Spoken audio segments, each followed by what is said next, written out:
ఒకే కుటుంబంలో ఒకే ration card మీద 2 pensions వస్తాయా? అవునండి, వస్తాయి. అవి ఎలాంటి పెన్షన్స్ తెలుసా? డిజేబుల్ పెన్షన్ అయిన 6,000 లేకపోతే డిఎంహెచ్ఓ పెన్షన్ 15,000 వస్తూ ఉండి దాంతో పాటు ఇంట్లో ఎవరైనా విడో కావచ్చు, ఓల్డ్ ఏజ్ పర్సన్ కావచ్చు, లేకపోతే ఇతర 4,000 పెన్షన్ వచ్చే ఆ పర్సన్ ఉన్నట్లయితే ఆ పర్సన్ కూడా పెన్షన్ కి అప్లై చేసుకోవచ్చు.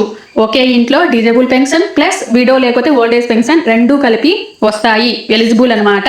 ఇప్పటి వరకు ఉన్న రూల్స్ లో మాత్రం చాలా మందికి వచ్చాయి, ఇంకా వస్తూనే ఉన్నాయి. ఇంకేమైనా గవర్నమెంట్ ముందు ఏమైనా మారుస్తుందేమో చూడాలి. ఒకే పర్సన్ కి 2 పెన్షన్స్ వస్తాయా? అవును, వస్తాయి. కానీ ఇది జెంట్స్ కి రాదు, ఓన్లీ లేడీస్ కి మాత్రమే వస్తుంది. ఆ పెన్షన్ ఏంటి అంటే, ఒకటి నార్మల్ గా విడో లేకపోతే ఓల్డ్ ఏజ్ పెన్షన్ కింద వాళ్ళకి పెన్షన్ వస్తూ ఉండాలి 4,000. దాంతో పాటు వాళ్ళు గ్రూప్ లో ఉన్నట్లయితే, అంటే సంఘంలో ఎస్హెచ్జి సంఘంలో ఉన్నట్లయితే వాళ్ళకి అభయహస్తం పెన్షన్ కింద 60 సంవత్సరాలు దాటిన తర్వాత అభయహస్తం పెన్షన్ కింద వాళ్ళు ఉన్న రోజులు 500 ఇస్తారు.